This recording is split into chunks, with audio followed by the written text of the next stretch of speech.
Chapter 9. He entered, vociferating oaths dreadful to hear, and caught me in the act of stowing his son away in the kitchen cupboard. Hareton was impressed with a wholesome terror of encountering either his wild beast's fondness or his madman's rage, for in one he ran a chance of being squeezed and kissed to death, and in the other of being flung into the fire or dashed against the wall, and the poor thing remained perfectly quiet wherever I chose to put him. Are you enjoying this audiobook? Please take a moment to hit the subscribe button for more videos like this, and please hit the like button. Those two things make a big difference for this channel, and I appreciate every single like and subscription. Thank you so much.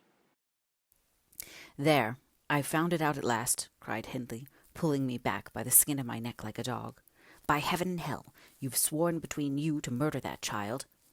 I know how it is now that he is always out of my way, but with the help of Satan, I shall make you swallow the carving knife, Nelly. You needn't laugh, for I've just crammed Kenneth head downmost in the Black Horse Marsh, and 2 is the same as 1, and I want to kill some of you.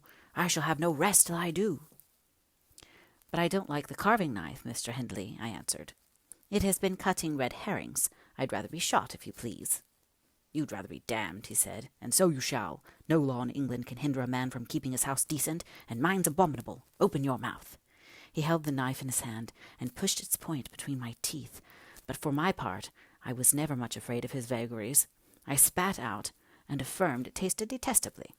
I would not take it on any account. "Oh," said he, releasing me, "I see that hideous little villain is not Hareton.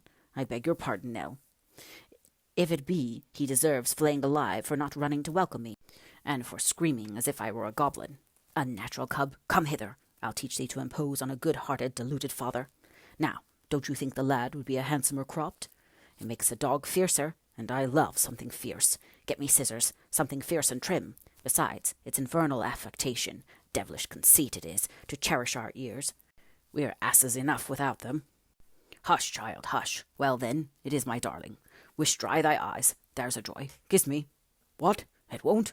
Kiss me, Hareton. Damn thee, kiss me. By God, as if I would rear such a monster. As sure as I'm living, I'll break the brat's neck. Poor Hareton was squalling and kicking in his father's arms with all his might, and redoubled his yells when he carried him upstairs and lifted him over the banister. I cried out that he would frighten the child into fits, and ran to rescue him. As I reached them, Hindley leant forward on the rails to listen to a noise below, almost forgetting what he had in his hands. "Who is that?" he asked, hearing someone approaching the stairs foot. I leant forward also, for the purpose of signing to Heathcliff, whose step I recognized not to come further, and at the instant when my eyes quitted Hareton, he gave a sudden spring, delivered himself from the careless grasp that held him, and fell. There was scarcely time to experience a thrill of horror before we saw that the little wretch was safe. Heathcliff arrived underneath just at the critical moment. By a natural impulse he arrested his descent, and setting him on his feet, looked up to discover the author of the accident.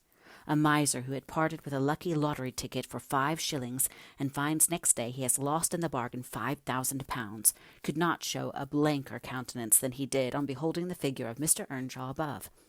It expressed, plainer than words could do, the intensest anguish at having made himself the instrument of thwarting his own revenge.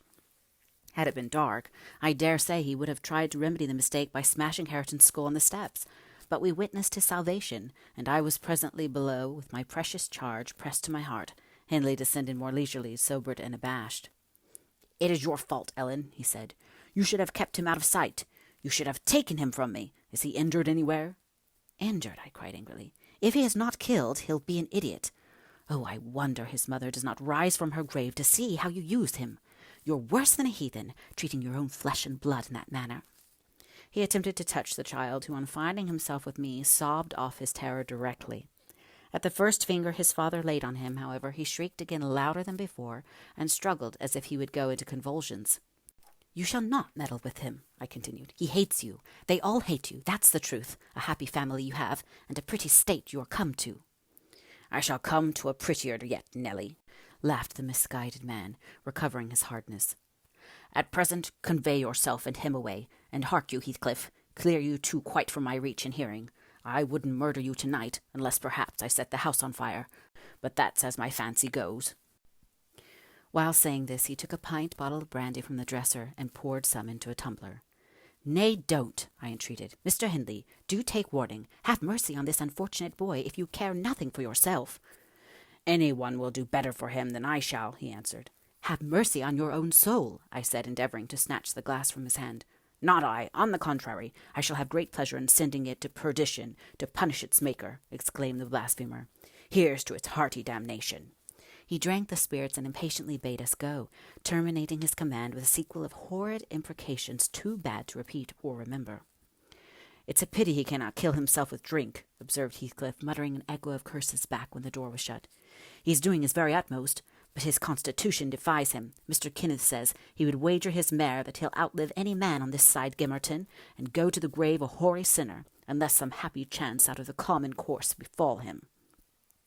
I went into the kitchen and sat down to lull my little lamb to sleep. Heathcliff, as I thought, walked through to the barn. It turned out afterwards that he only got as far as the other side, the settle, when he flung himself on a bench by the wall, removed from the fire, and remained silent. I was rocking Hareton on my knee and humming a song that began: "It was far in the night, and the bairnies grat, the mither beneath the mools heard that," when Miss Cathy, who had listened to the hubbub from her room, put her head in and whispered, "Are you alone, Nelly?" "Yes, miss," I replied. She entered and approached the hearth. I, supposing she was going to say something, looked up. The expression of her face seemed disturbed and anxious. Her lips were half asunder as if she meant to speak, and she drew a breath, but it escaped in a sigh instead of a sentence. I resumed my song, not having forgotten her recent behavior. "Where's Heathcliff?" she said, interrupting me. "About his work in the stable," was my answer. He did not contradict me. Perhaps he had fallen into a doze. There followed another long pause, during which I perceived a drop or two trickle from Catherine's cheek to the flags. Is she sorry for her shameful conduct? I asked myself. That will be a novelty. But she may come to the point as she will. I shan't help her. No, she felt small trouble regarding any subject save her own concerns. "Oh, dear," she cried at last, "I'm very unhappy." "A pity," observed I. "You're hard to please. So many friends and so few cares, and can't make yourself content." "Nelly, will you keep a secret for me?" she pursued, kneeling down by me and lifting her winsome eyes to my face with that sort of look which turns off bad temper, even when one has all the right in the world to indulge it. "Is it worth keeping?" I inquired less sulkily. "Yes, and it worries me, and I must let it out. I want to know what I should do. Today, Edgar Linton has asked me to marry him, and I've given him an answer. Now, before I tell you whether it was a consent or denial, you tell me which it ought to have been." "Really, Miss Catherine, how can I know?" I replied. "To be sure, considering the exhibition you performed in his presence this afternoon, I might say it would be wise to refuse him. Since he asked you after that, he must either be hopelessly stupid or a venturesome fool." "If you talk so, I won't tell you any more," she returned, peevishly rising to her feet. "I accepted him, Nelly. Be quick and say whether I was wrong." "You accepted him? Then what good is it discussing the matter? You have pledged your word and cannot retract." "But say whether I should have done so. Do!" she exclaimed in an irritated tone, chafing her hands together and frowning. "There are many things to be considered before that question can be answered properly," I said sententiously. "First and foremost, do you love Mr. Edgar?" "Who can help it? Of course I do," she answered. Then I put her through the following catechism. For a girl of 22, it was not injudicious. "Why do you love him, Miss Cathy?" "Nonsense. I do. That's sufficient." "By no means. You must say why." "Well, because he is handsome and pleasant to be with." "Bad," was my commentary. "And because he is young and cheerful." "Bad still." "And because he loves me." "Indifferent, coming there." "And he will be rich, and I shall like to be the greatest woman of the neighborhood, and I shall be proud of having such a husband." "Worst of all. And now, say how you love him." "As everybody loves. You're silly, Nelly." "Not at all. Answer." "I love the ground under his feet, and the air over his head, and everything he touches, and every word he says. I love all his looks, and all his actions, and him entirely and altogether. There now." "And why?" "Nay, you are making a jest of it. It is exceedingly ill-natured. It's no jest to me," said the young lady, scowling and turning her face to the fire. "I am very far from jesting, Miss Catherine," I replied. "You love Mr. Edgar because he is handsome and young and cheerful and rich, and loves you. The last, however, goes for nothing. You would love him without that, probably, and with it you wouldn't, unless he possessed the 4 former attractions." "No, to be sure not. I should only pity him, hate him perhaps, if he were ugly and a clown. But there are several other handsome, rich young men in the world, handsomer possibly and richer than he is. What should hinder you from loving them? If there be any, they are out of my way. I've seen none like Edgar. You may see some, and he won't always be handsome and young, and may not always be rich. He is now, and I have only to do with the present. I wish you would speak rationally. Well, that settles it. If you have only to do with the present, marry Mr. Linton. I don't want your permission for that. I shall marry him. And yet you have not told me whether I'm right. Perfectly right, if people be right to marry only for the present. And now, let us hear what you are unhappy about. Your brother will be pleased. The old lady and gentleman will not object, I think. You will escape from a disorderly, comfortless home into a wealthy, respectable one. And you love Edgar, and Edgar loves you. All seems smooth and easy. Where is the obstacle? Here, and here, replied Catherine, striking one hand on her forehead and the other on her breast. In whichever place the soul lives, in my soul and in my heart, I'm convinced I'm wrong. That's very strange. I cannot make it out.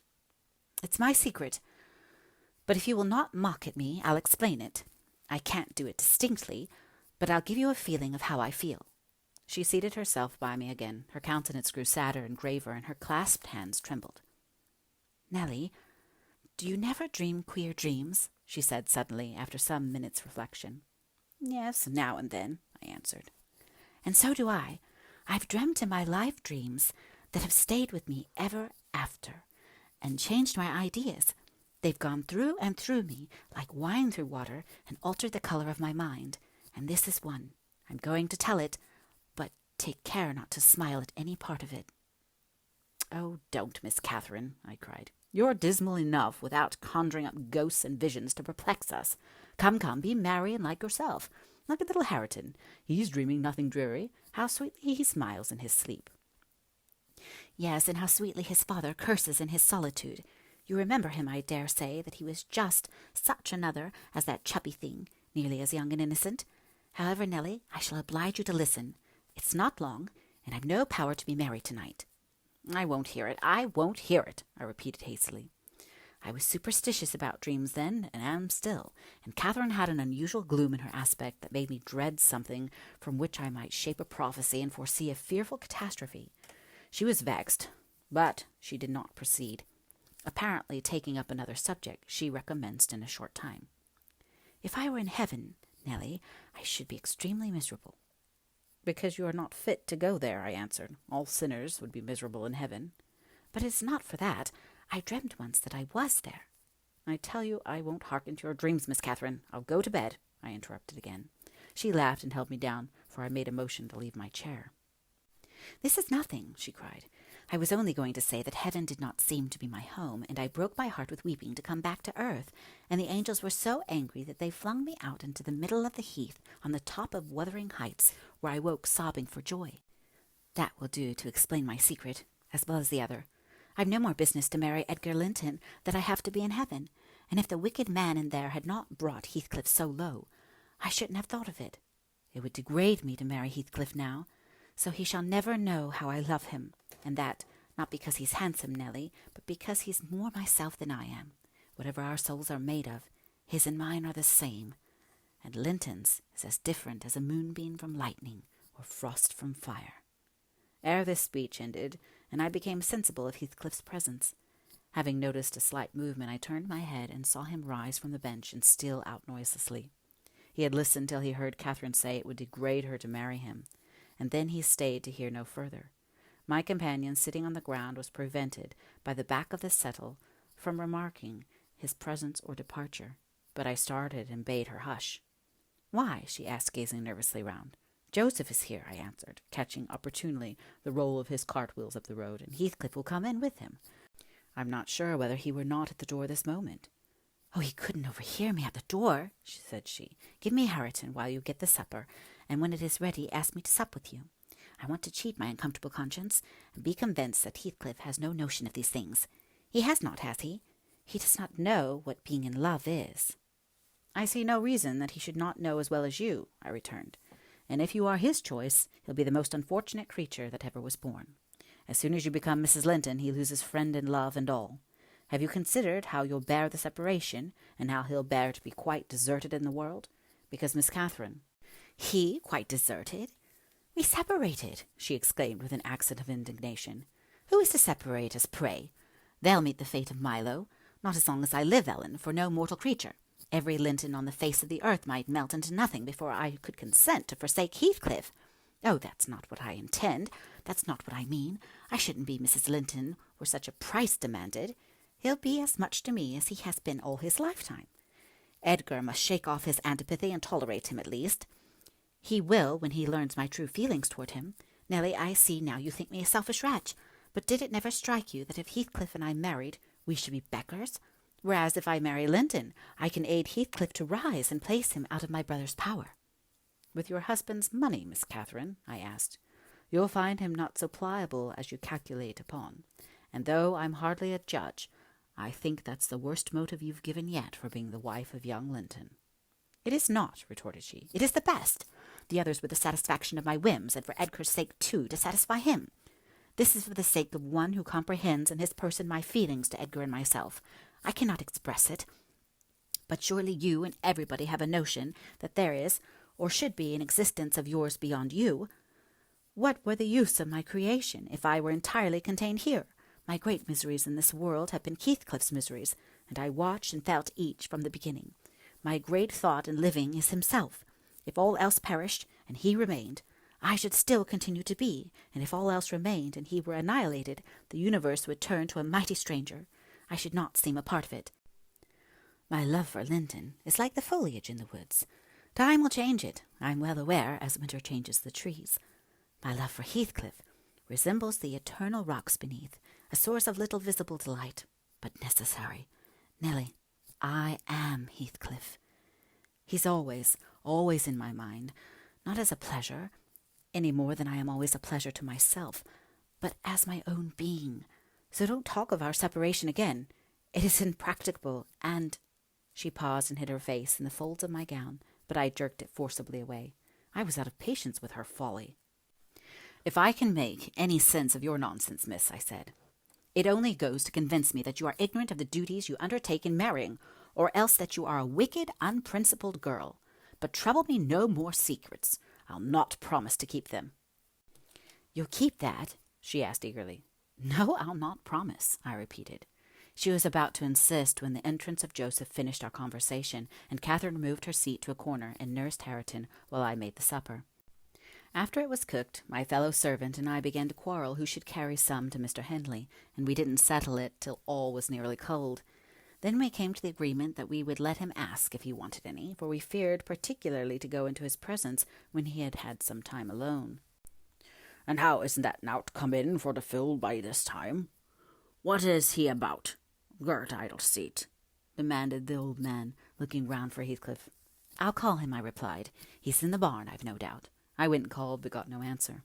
On returning, I whispered to Catherine that he had heard a good part of what she said, I was sure, and told how I saw him quit the kitchen just as she complained of her brother's conduct regarding him. She jumped up in a fine fright, flung Hareton onto the settle, and ran to seek for her friend herself, not taking leisure to consider why she was so flurried, or how her talk would have affected him. She was absent such a while that Joseph proposed we should wait no longer. He cunningly conjectured they were staying away in order to avoid hearing his protracted blessing. "They were ill enough for our foul manners," he affirmed, and on their behalf he added that night a special prayer to the usual quarter of an hour's supplication before meat, and would have tacked another to the end of the grace, had not his young mistress broke in upon him with a hurried command that he must run down the road, and wherever Heathcliff had rambled, find and make him re-enter directly. "I want to speak to him, and I must before I go upstairs," she said. "And the gate is open. He is somewhere out of hearing, for he would not reply, though I shouted at the top of the fold as loud as I could." Joseph objected at first. He was too much in earnest, however, to suffer contradiction, and at last he placed his hat on his head and walked grumbling forth. Meantime Catherine paced up and down the floor, exclaiming, "I wonder where he is. I wonder where he can be. What did I say, Nelly? I've forgotten. Was he vexed at my bad humour this afternoon? Dear, tell me what I've said to grieve him. I do wish he'd come. I do wish he would." "What a noise for nothing," I cried, though rather uneasy myself. "What a trifle scares you! It's surely no great cause of alarm that Heathcliff should take a moonlight saunter on the moors, or even lie too sulkily to speak to us in the hayloft. I'll engage he's lurking there. See if I don't ferret him out."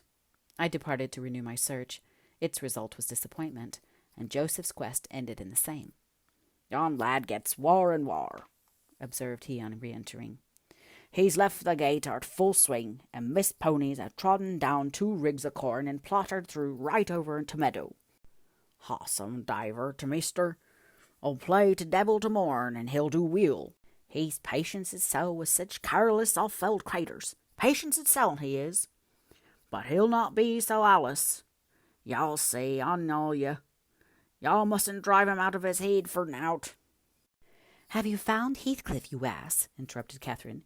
"Have you been looking for him as I ordered?" "I said more liker look for the horse," he replied. "It had be to more sense. But I can look for no horse, nor man need look like this, as black as chimbly. And Heathcliff's now trapped to coom at my whistle. Happen he'll be less a hearing with ye." It was a very dark evening for summer. The clouds appeared inclined to thunder, and I said we had better all sit down. The approaching rain would be certain to bring him home without further trouble. However, Catherine would not be persuaded into tranquillity. She kept wandering to and fro, from the gate to the door, in a state of agitation which permitted no repose, and at length took up a permanent situation on one side of the wall near the road, where, heedless of my expostulations and the growling thunder, and the great drops that began to plash around her, she remained, calling at intervals, and then listening, and then crying outright.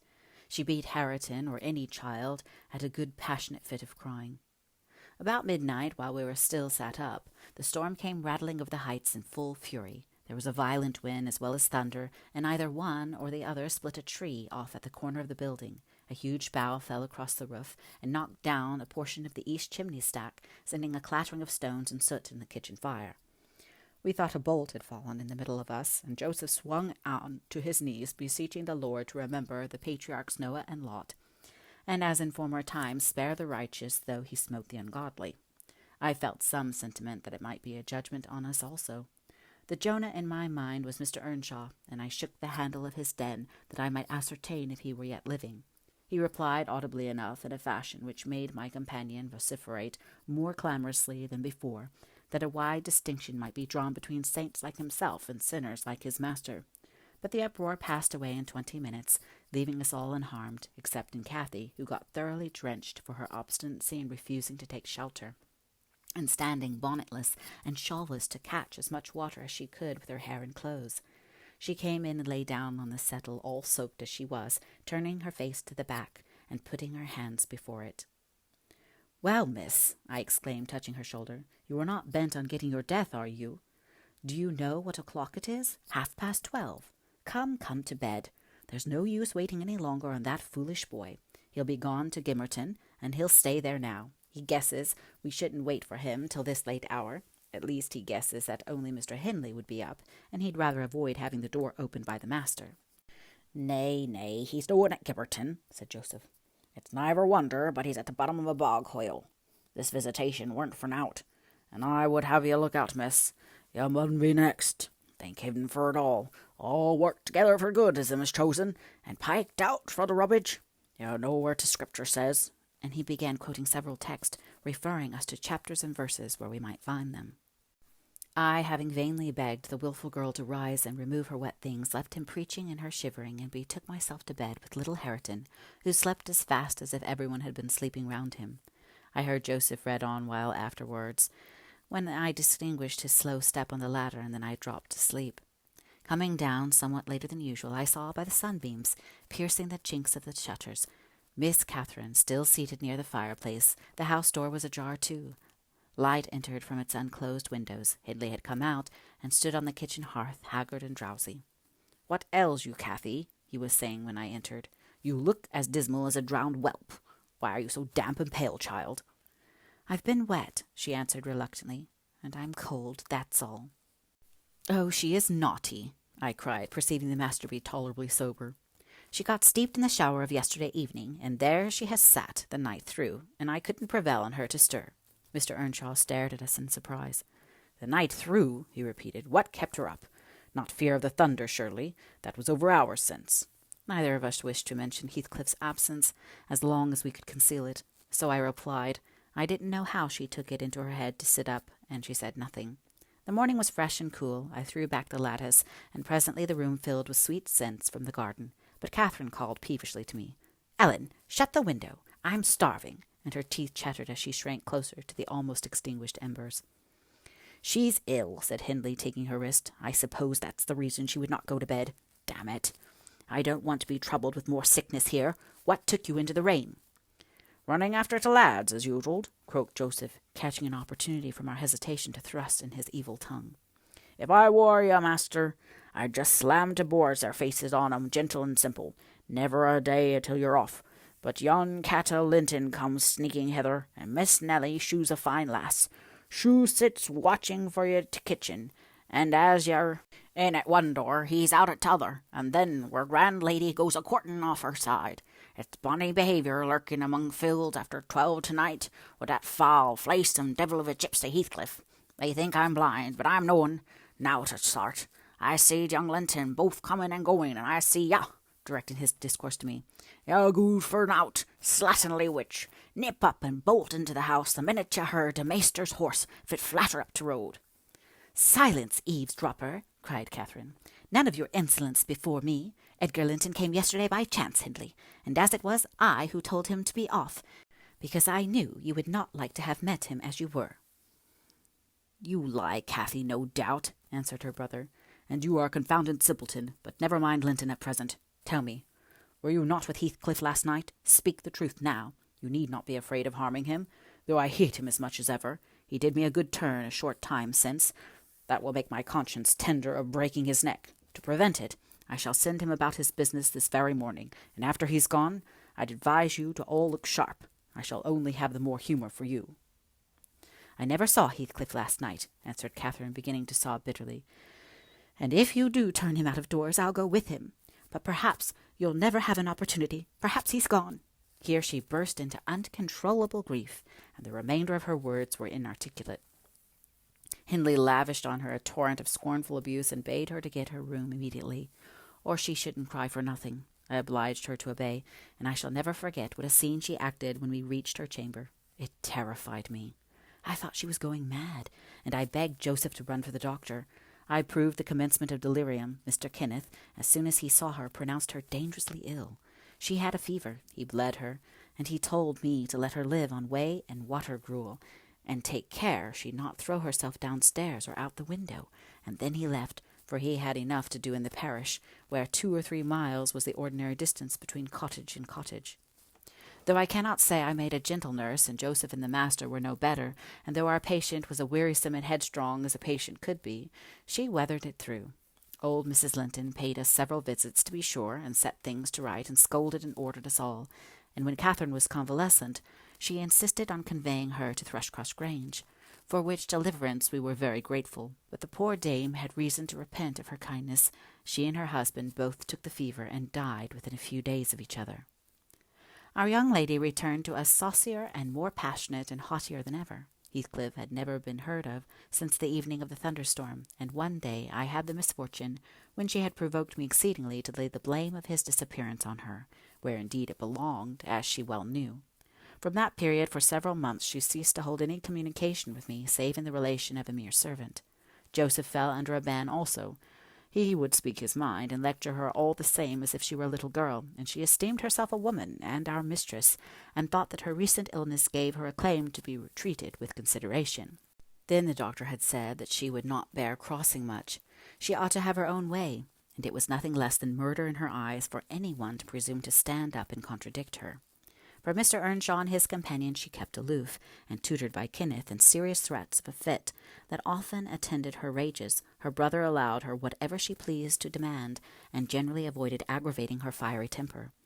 He was rather too indulgent in humouring her caprices, not from affection, but from pride.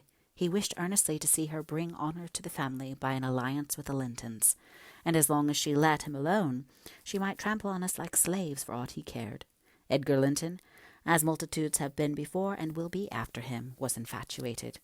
and believed himself the happiest man alive on the day he led her to Gimmerton Chapel, 3 years subsequent to his father's death. Much against my inclination, I was persuaded to leave Wuthering Heights and accompany her here. Little Hareton was nearly 5 years old, and I had just begun to teach him his letters. We made a sad parting, but Catherine's tears were more powerful than ours. When I refused to go, and when she found out, her entreaties did not move me. She went lamenting to her husband and brother. The former offered me munificent wages. The latter ordered me to pack up. He wanted no women in the house, he said, now that there was no mistress, and as to Hareton, the curate should take him in hand by and by.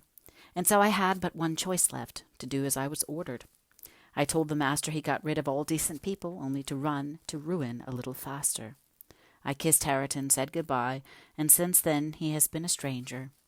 And it's very queer to think that I've no doubt he has completely forgotten all about Ellen Dean, and that he was ever more than all the world to her, and she to him. At this point of the housekeeper's story she chanced to glance towards the timepiece over the chimney, and was in amazement on seeing the minute hand measure 1:30. She would not hear of staying a second longer. In truth, I felt rather disposed to defer the sequel of her narrative myself, and now that she has vanished to her rest, I have meditated for another hour or two. I shall summon courage to go also, in spite of aching laziness of head and limbs.